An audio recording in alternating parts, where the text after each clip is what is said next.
কি ব্যাপার বড় বৌমা, মেজ বৌমা, ছোট বৌমা, কাউকেই তো দেখতে পাচ্ছি না। এরা চারজনই কোথায় গেল কে জানি। আরে শুনতে পাচ্ছ? কোথায় তোমরা? নিজেদের ঘরে ঢুকে বসে থাকলে চলবে? সকাল হয়ে গেল, এত বেলা হতে চললো, এখনো পর্যন্ত সকালের খাবার পেলাম না। কি ব্যাপার, আমার কথা কি কেউ শুনতে পাচ্ছে না, নাকি শুনতে পেয়েও সাড়া দিচ্ছে না? আমি বরং একবার ওদের ঘরে গিয়ে দেখে আসি কি করছে ওরা। এই বলে অঞ্জলি দেবী তার চার বৌমার ঘরে যায়, কিন্তু সেখানে গিয়ে তার বৌমাদেরকে খুঁজে পায় না। ফলে অঞ্জলি দেবী তার ছেলের জন্য এবং নিজের জন্য খাবার রান্না করতে শুরু করে। আর কিছুক্ষণের মধ্যেই যখন তারা খাওয়া দাওয়া শেষ করে ফেলে, ঠিক এমন সময় চার বৌমা বাড়িতে ফিরে আসে। কি ব্যাপার, তোমরা কোথায় গিয়েছিলে? কি হলো? আমি তোমাদের চারজনকে কিছু জিজ্ঞাসা করছি, কোথায় গিয়েছিলে তোমরা এত সকাল সকাল? মা, আমরা আসলে সকালের খাবার বাইরে খাওয়ার প্ল্যান করেছিলাম, তাই আমরা চারজনে মিলে বাইরে খাবার খেতে গিয়েছিলাম।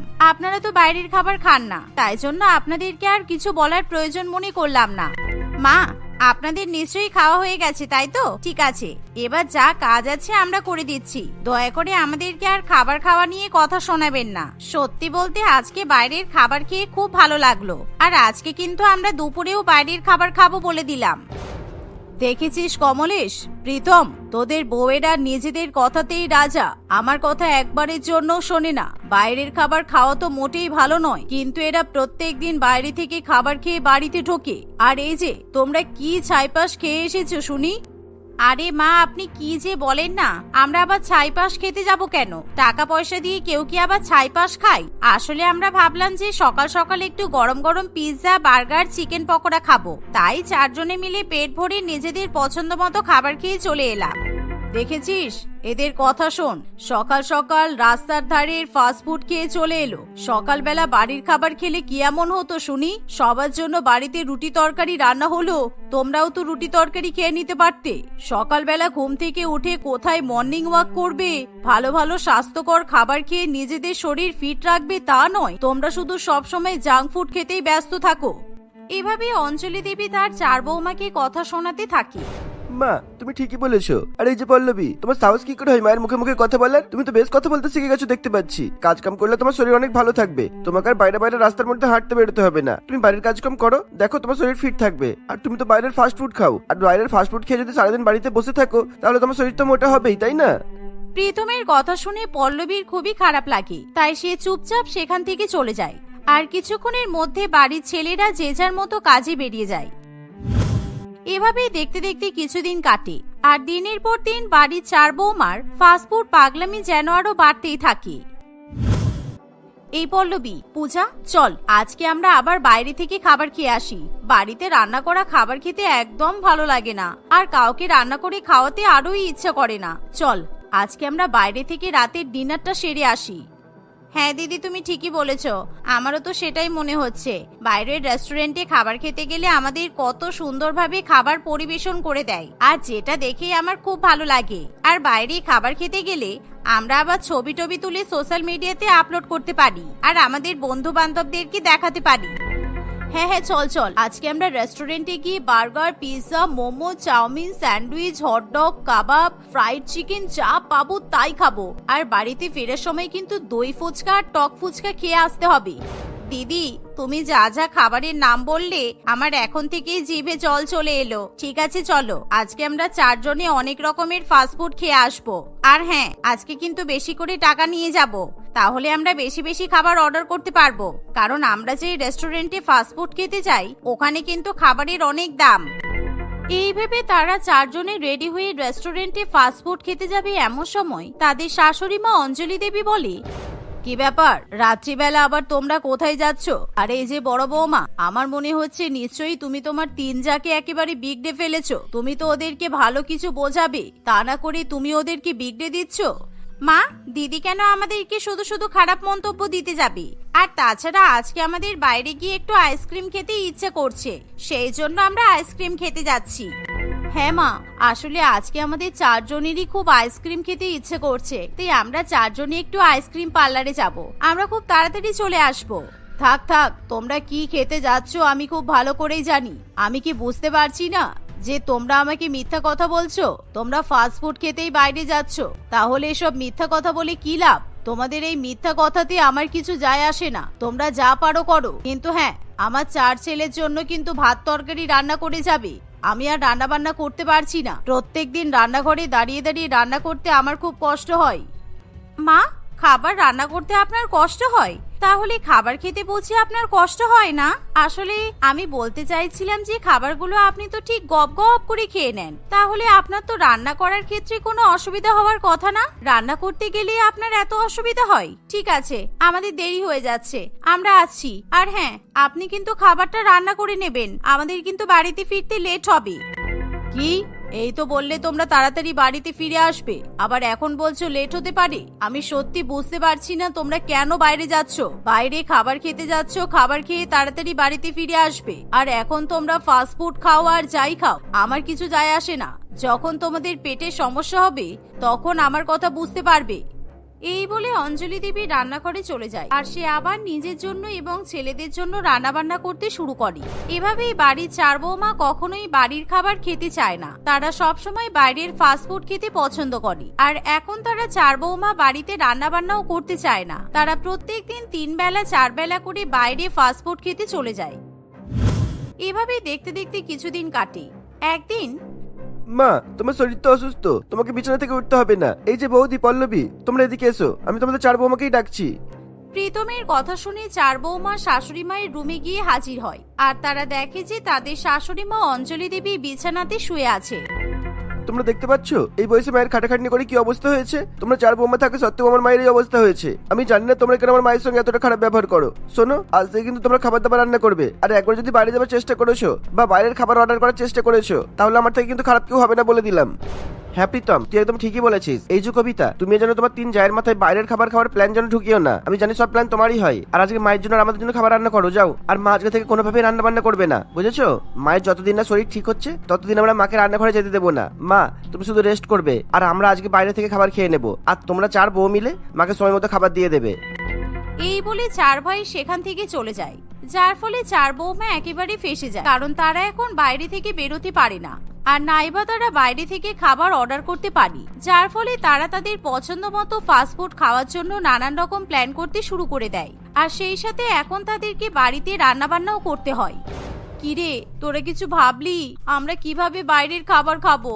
ফাস্টফুড না খেলে আমার তো রাত্রিবেলা ঘুমও হবে না।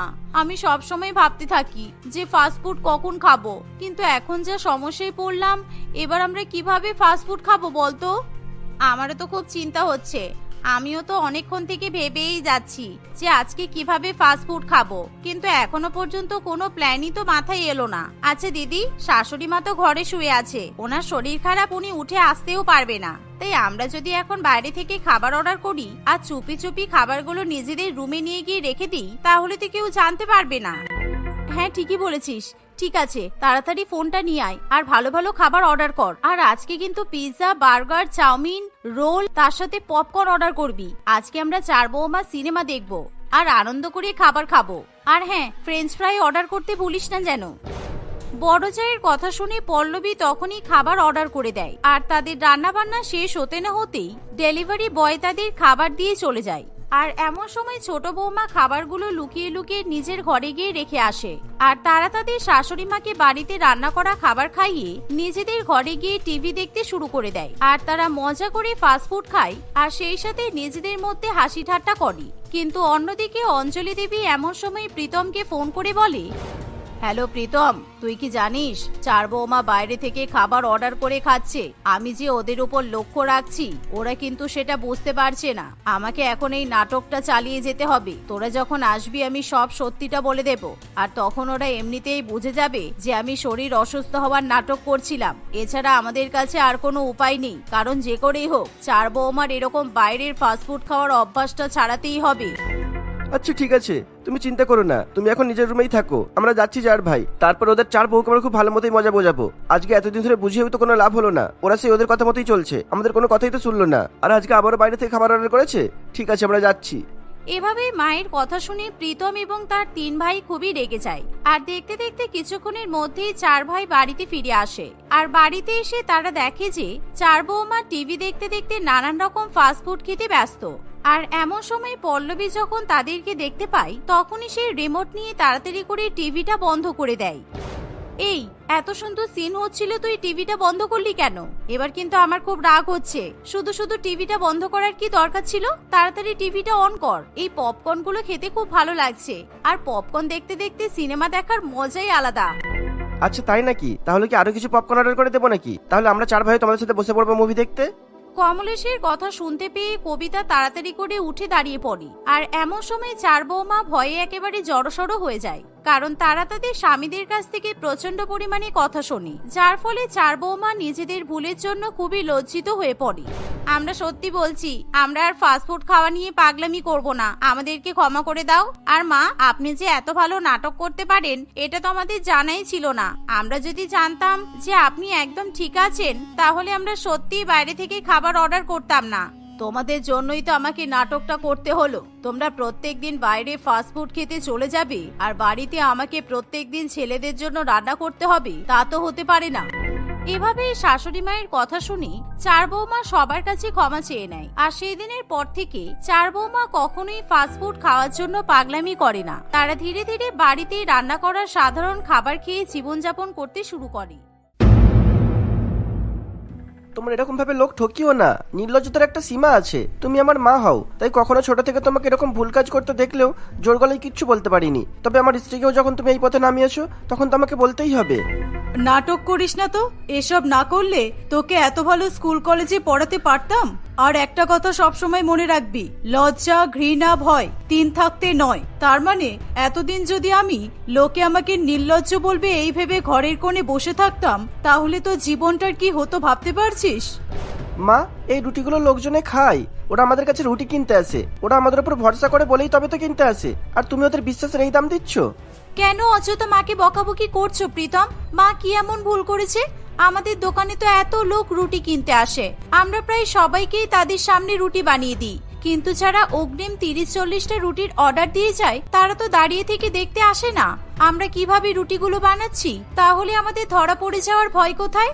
কেউ দেখতে আসছে না বলে তোমরা তাদের 2-3 দিন পুরানো রুটিগুলো একটু সেকে দিয়ে দেবে, এগুলোকে কি চিটিং করা বলে না? খুব শীঘ্রই যখন কেউ জেনে যাবে তখন তোমরা বুঝতে পারবে আমি কেন তোমাদেরকে বারণ করতাম। ঠিক আছে, পরের কথা পরে ভাবা যাবে। এখন তুমি অফিসে যাও। আমরা যেমন তোমার অফিসের কাজ নিয়ে মাথা ঘামাই না, আমি তোমাকে রিকোয়েস্ট করব তুমিও আমাদের ব্যবসা নিয়ে মাথা ঘামিও না। প্রীতমের সঙ্গে তার বউ শ্রেয়া এবং তার মা সুনিতা দেবীর ঝামেলা লেগেই থাকতো। শ্রেয়া এবং সুনিতা দেবী একসঙ্গে রুটি বিক্রি করে, একটু বেশি লাভের আশায় তারা তাদের গ্রাহকদের ঠকাতেও দুবার ভাবে না। আর এই নিয়ে প্রীতমের সঙ্গে তার মা এবং বউয়ের প্রায় দিনই অশান্তি হতে থাকে। শ্রেয়া আর সুনিতা দেবীর এমন নির্লজ্জতা প্রীতমের মোটেই পছন্দ হয় না, কিন্তু তারই বা আর কি করার আছে? সে কিছু বললেও তার মা কিংবা স্ত্রী কেউ তার কোনো কথা শুনতে চায় না।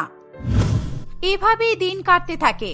সুনিতা দেবী এবং শ্রেয়ার নির্লজ্জতা কমার বদলে দিনের পর দিন যেন বাড়তেই থাকে। মা, আজকে কিন্তু 50টা রুটির অর্ডার আছে, আমি এতগুলো রুটি বানাতে পারবো না। কোনো একটা আইডিয়া বের করুন তো, আপনি তো এত বছর ধরে এই বিজনেসটা করে আসছেন। তুমি যে কটা পারবে হাতে বানানোর চেষ্টা করো, বাকি আমি দেখছি কি করা যায়। আমাকে একটু ভাবার সময় দাও। আপনাকেও এত ভাবতে হবে? এইসব ভুলভাল কাজ করাই তো আপনি ডিপ্লোমা পেয়েছেন। আপনার কাছ থেকে আমি প্রত্যেকদিন লোক ঠকানো শিখি, আর আজকে আপনি বলছেন আপনাকে ভাবার জন্য সময় দিতে হবে? আমার শুনেই তো কেমন অবাক লাগছে। এইসব কথা শুনলে বোঝা যায় না তুমি আমার প্রশংসা করছো নাকি অপমান করছো। তবে যাই করো, আমার এসব শুনতে ভালোই লাগে। তুমি একেবারে আমার যোগ্য বৌমা হয়েছো, একেবারে নির্লজ্জ শাশুড়ির নির্লজ্জ বৌমা। আপনার মতো হতে আমার এখনো বেশ সময় লাগবে। আপনি তো একেবারে পাকা খেলোয়াড়, এই জন্যই তো সারাদিন আপনার সাথে সাথে থাকি, যাতে আপনার থেকে সবকিছু শিখে নিতে পারি। এবার বলুন তো, এতগুলো রুটি কিভাবে বানানো যায়? আমার একদম হাতে রুটি বেলতে ইচ্ছে করছে না, এমনিতেই অনেক কষ্ট করে আটাটা মেখেছি। ঠিক আছে, তোমার যখন আজকে রুটি বেলতে ইচ্ছে করছে না, তুমি এক কাজ করো, আমাদের বাথরুমের মধ্যে যে বড় বালতিটা আছে না, তার তলাটা তো একদম চ্যাপটা প্লেন, ওটা নিয়ে এসো। আটা মাখাগুলো গোল গোল করে রেখে ওই গামলাটা দিয়ে চেপে দাও, দেখবে গোল গোল রুটি হয়ে যাবে। এটা তো ঘরে যে কোনো বাসন দিয়েও করা যাবে মা। শুধু শুধু বাথরুম থেকে গামলা আনতে যাবো কেন? আমার তো কিরকম যেন ঘৃণা লাগছে। গামলার তলাটা তো সবসময় পরিষ্কার থাকে, আর যেটুকু ভেজা থাকবে সেটা একটু মুছে নাও, তারপরে কাজ শুরু করে দাও। বাথরুমের গামলা দিয়ে করব না মা, আমি ঘরের কোনো বাসন দিয়েই করছি। আমার বাথরুমের জিনিস দিয়ে রুটি বানাতে মোটেই ইচ্ছা করছে না। দুপুরবেলা তো বসে বসে সবকটা বাসন মাজলে, এখন আবার তাতে আটা লাগাবে বলছো? তারপরে নিজেকেই সব বাসনগুলো মাজতে হবে, এটা কিন্তু ভুলে যেও না। আর বাথরুমের গামলা দিয়ে করলে ওই গামলা বাথরুমে থেকেই জল পড়ে পড়ে ধুয়ে যাবে, তোমাকে আলাদা করে মাজতে হবে না। তোমার ভালোর জন্যই বলছি, আর তুমি আমাকেই মানা করছো। সত্যি মা, আপনার কত বুদ্ধি। সবাই যদি আপনার মতো শাশুড়ি মা পেত তাহলে কেউ আর কখনো বিয়ে করতে ভয় পেত না। এই বলে শ্রেয়া সেখান থেকে চলে যায়। শাশুড়ি মায়ের বলা উপায় অনুযায়ী সে বাথরুম থেকে গামলা নিয়ে এসে সেই গামলা দিয়ে আটার গোল্লাগুলোকে রুটির আকার দিতে থাকে। এভাবে খুব সহজেই শ্রেয়া 40টা রুটি বানিয়ে ফেলতে পারে। শ্রেয়া এবং তার শাশুড়ি মা এতটাই নির্লজ্জ ছিল যে তারা নিজেদের ছাড়া অন্য কারোর কথা ভুলেও ভাবত না। দেখতে দেখতে আরো বেশ কয়েকদিন কেটে যায়। সুনীতা দেবী এবং শ্রেয়ার নির্লজ্জতা বাড়তেই থাকে। তারা মাঝে মাঝে তাদের নির্লজ্জতার সীমা নিজেরাই কখন ছাড়িয়ে যায় তারা নিজেরাই বুঝতে পারে না। এমনই একদিন তারা তাদের রুটির দোকানে রুটি বিক্রি করছিল। সেই সময় একজন বয়স্ক লোক সেখানে রুটি কিনতে আসে। তোমাদের দোকানের রুটি কত করে গো বৌমা? আমার কাছে তো পয়সা নেই, তাই আগেই দাম জিজ্ঞাসা করে নিচ্ছি। আমাদের দোকানের এক পিস রুটির দাম 4 টাকা। আশেপাশের দোকান থেকে আমরা 1 টাকা 2 টাকা কম করেই নিই, আর সেই জন্যই আমাদের দোকানে এত ভিড় হয়, বুঝলেন? আপনি কটা নেবেন বলুন, আমি এক্ষুনি আপনাকে বানিয়ে দিচ্ছি। আমি তো আগেই বললাম আমার কাছে বেশি পয়সা নেই, আমার কাছে যা টাকা আছে আমি তাতে 3টে রুটি কিনতে পারবো। তুমি বরং আমাকে 3টে রুটিই বানিয়ে দাও। মনোহর বাবুর কথা শুনে শ্রেয়া তার জন্য 3টে রুটি বানিয়ে দেয়। রুটি বানিয়ে ঠোঙার মধ্যে ভরে মনোহর বাবুর হাতে দিতেই মনোহর বাবু শ্রেয়ার হাতে 4 টাকা দেয়। আর 2 টাকা দিন, আমি দাঁড়িয়ে আছি তো। 4 টাকা করে 3টে রুটির দাম 12 টাকা হয়, আর আপনি 10 টাকা দিয়ে চলে গেলে হবে? আরো 2 টাকা দিয়ে যান। তোমরা তো আমাকে চেনোই, আমি রাস্তার ধারে বসে থাকি, ভিক্ষা করে খাই, আমার কাছে তো অত টাকা থাকে না। আমার জন্য না হয় 2 টাকা কমই নিলে। আমি এখন আসছি, কেমন? আমার বৌমাকে ভালো মানুষ পেয়ে ওকে ঠকিয়ে চলে যাচ্ছেন? আমি থাকতে সেটা কখনোই হবে না। রুটির দাম যত হবে আপনাকে তত টাকাই দিতে হবে। আমরা আমাদের দোকানে গরিব, বড়লোক, ভিখারি, শিল্পপতি এরকম ভাবে শ্রেণী বিভাজন করি না, বুঝলেন? আমরা যেমন সবার থেকে একই দাম নিই, তেমনি সবার থেকে একইভাবে টাকা আদায় করি। আরো 2 টাকা দিয়ে যান। আমার কাছে সত্যিই নেই, আপনি বললে আমি কাল এসে না হয় আপনাকে 2 টাকা দিয়ে যাব। আজ আমার কাছে রুটির সাথে তরকারি কিনে খাওয়ারও টাকা নেই। তা না হলে শুধু শুধু 2 টাকার জন্য আপনার এত সময় নষ্ট করতাম না। তাহলে এক কাজ করুন, আপনি রুটির প্যাকেটটা আমাকে দিন, আমি একটা রুটি কমিয়ে দিচ্ছি। তাহলে আপনার 8 টাকাতেই হয়ে যাবে, আর আপনি 2 টাকা বাঁচিয়ে বাড়িতে নিয়ে যেতে পারবেন।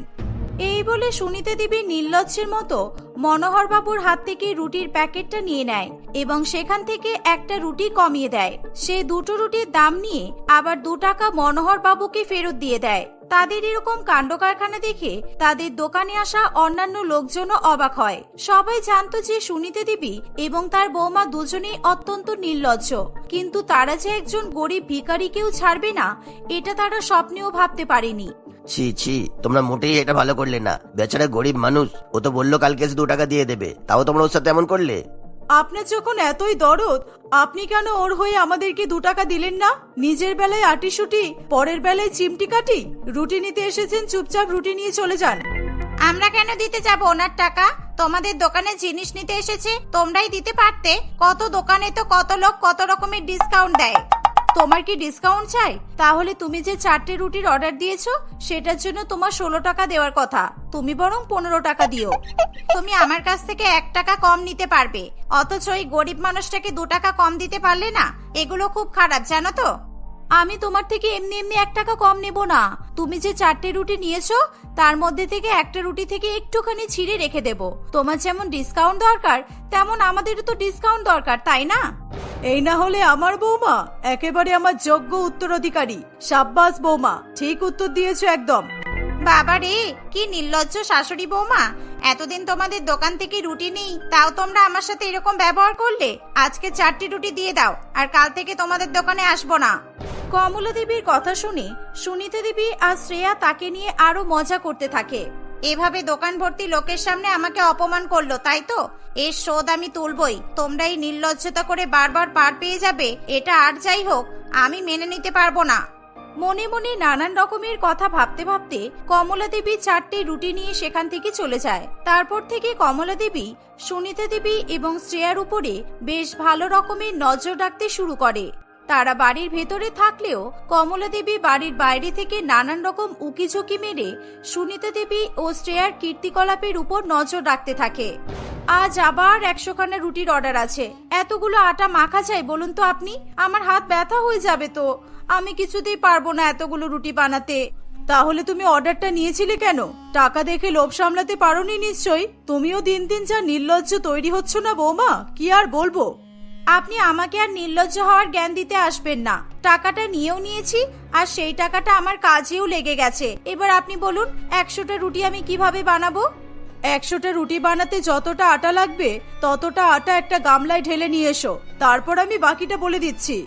সুনিতা দেবীর কথা মতো শ্রেয়া একটা বড় গামলায় বেশ অনেকটা আটা এবং তাতে কিছু জল ঢেলে তার শাশুড়ি মায়ের কাছে নিয়ে আসে। এবার নিজের পাটা ভালো করে পরিষ্কার করে এসো। পা পরিষ্কার করে গামলার উপর দাঁড়িয়ে পড়ো, তারপর পা দিয়েই আটাটা মেখে নাও। তাহলে তোমারও মজা লাগবে আর কাজটাও হয়ে যাবে। প্রয়োজনে গান চালিয়ে নিতে পারো, গানের তালে তালে নাচতে নাচতে আটা মাখা হয়ে যাবে। সত্যি মা, আপনার বুদ্ধির তুলনাই হয় না। এভাবে আমি অনেক সিনেমায় দেখেছি টমেটো সস বানাতে। এভাবে যে রুটির জন্য আটা মাখা যাবে সেটা আমি কল্পনাও করতে পারিনি। আপনি একটা জিনিয়াস। সুনিতা দেবীর কথা মতো শ্রেয়া আটার গামলার উপরে উঠে লাফাতে থাকে। এই সমস্ত কাণ্ড কমলা দেবী বাইরে থেকে দেখে নিজের ফোনে রেকর্ড করে। সে তৎক্ষণাৎ তাদের পাড়া প্রতিবেশী সকলকেই সেই ভিডিও দেখিয়ে দেয়। এমন ঘটনার পরে তাদের পাড়ার বেশ কয়েকজন লোক সুনিতা দেবী এবং শ্রেয়াদের বাড়িতে এসে চিৎকার চেঁচামেচি করা শুরু করে। তোমাদের উপর বিশ্বাস করে তোমাদের দোকান থেকে প্রত্যেকদিন আমরা রুটি কিনি, তোমরা আমাদেরকে এইভাবে ঠকাও? পা দিয়ে কেউ রুটি আটা মাখে? ইস মা গো, আমার তো ভেবেই গাছি উড়ে উঠছে। আমরা হাত দিয়ে আটা মাখলে সেই রুটি ভালো খেতে হয়, আর পা দিয়ে মাখলেই দোষ? আরে বাবা, আমরাই তো মাখছি। আটা মাখার আগে আমরা তো পা দুটো ভালো করে পরিষ্কার করে নিয়েছি। এই একটা ছোট ব্যাপার নিয়ে এত হল্লা করার কিচ্ছু হয়নি। দেখেছেন রঞ্জন বাবু, দেখেছেন এরা কিরকম নির্লজ্জ? হাতে নাতে ধরা পড়ে যাওয়ার পরেও কিরকম বুক ফুলিয়ে ঝগড়া করছে। তোমাদের পয়সা দেব রুটি বানানোর জন্য, আর তোমরা তোমাদের পা দিয়ে মাখা আটার রুটি আমাদেরকে খাওয়াবে, তাও আমরা কিছু বলতে পারবো না? না, বলতে পারবে না। আমাদের কাজ হলো তোমাদেরকে ভালোভাবে রুটি বানিয়ে সেগুলো দিয়ে দেওয়া। তোমাদের কাজ হলো আমাদের টাকা দিয়ে সেই রুটিগুলো নিয়ে বাড়ি চলে যাওয়া। আমরা কিভাবে রুটি বানাচ্ছি সেটা দেখো তো তোমাদের কাজ নয়? আমি ক্রেতা সুরক্ষা দপ্তরে ফোন করে দিয়েছি, ওরা আসলেই তোমাদের দোকানে তালা লেগে যাবে। তখন দেখবো তোমাদের এই অহংকার কোথায় যায়। তোমরা এতটাই নির্লজ্জ যে এখনো নিজেদের দোষ স্বীকার করছো না। ছি ছি ছি। কিছুক্ষণ পরে ক্রেতা সুরক্ষা দপ্তর থেকে কয়েকজন লোক এবং বেশ কয়েকজন পুলিশ সেখানে আসে। তারা কমলা দেবীর ফোনের ভিডিওটা দেখে। তারা শ্রেতা ও সুনিতা দেবী দুজনকে অ্যারেস্ট করে নিয়ে চলে যায়। প্রীতম তাদের অনেকবার আটকানোর চেষ্টা করে, কিন্তু তারা প্রীতমের কোনো কথাই শোনে না। তারা শ্রেয়া এবং তার শাশুড়ি মাকে ধরে নিয়ে চলে যায়।